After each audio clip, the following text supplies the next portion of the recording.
why you feel weird about making money, and how to fix it. You ever notice how some people say they want more money, but something inside them feels uncomfortable when they start getting close to it? It's strange, right?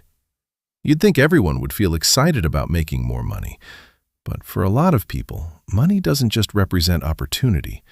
Sometimes it represents stress, pressure, or even conflict. And the reason usually has nothing to do with business, strategy, or intelligence. It has everything to do with what you saw growing up. For example, if you grew up in a household where money was the root of arguments, where bills caused tension, where you watched one parent feel insecure about finances and take that frustration out on the other, your brain quietly learned a rule: money equals conflict. And when your brain creates a rule like that early in life, it doesn't just disappear when you become an adult, it follows you. So later in life, when you say something like, "I want to make $50,000 a month," your conscious mind might want that, but another part of you might feel uneasy, because subconsciously, your brain still associates money with emotional danger, not opportunity. This is one of the biggest hidden blocks people run into when they're trying to build wealth, and it usually shows up in three ways. The first one is what I call the survival association. If you grew up around financial stress, your brain learned that money equals safety, which means when money feels uncertain, your nervous system reacts like something is wrong. You start feeling pressure, you rush decisions, you try to force results. But wealth rarely grows from pressure. It grows from stability and clear thinking. The second block is the identity ceiling. Most people have a subconscious idea of what normal money looks like in their life. It's based on what they've seen for years. So if someone has never even had $10,000 in their bank account before, jumping straight to imagining $50,000 months doesn't feel real to their nervous system.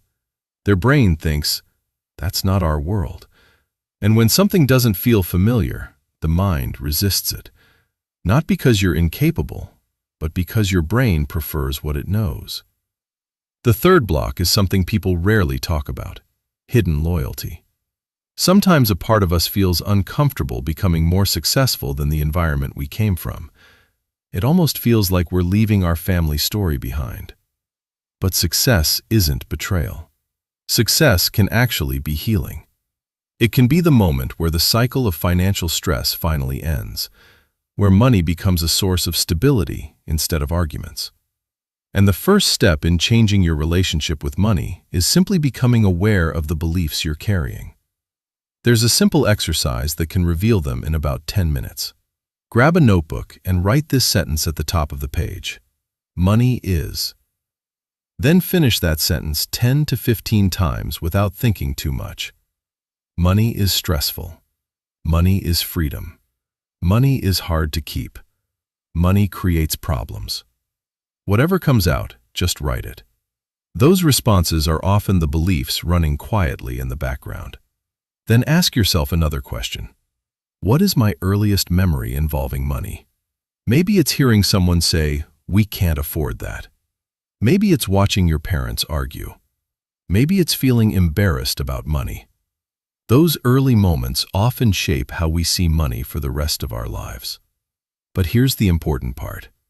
Just because a belief was learned doesn't mean it has to stay. You can replace it intentionally. If the old belief was, "Money causes arguments," you might rewrite it as, "Money creates peace and stability in my life." If the old belief was, "Money is hard to make," you might shift it to, "Money flows through the value I create." The goal isn't pretending everything is perfect. It's slowly installing a new relationship with money, one based on calm, clarity, and creation. Because the truth is, wealth usually grows in environments where the mind feels safe. Not pressured, not desperate. Safe. And sometimes the biggest step toward financial growth isn't learning another strategy.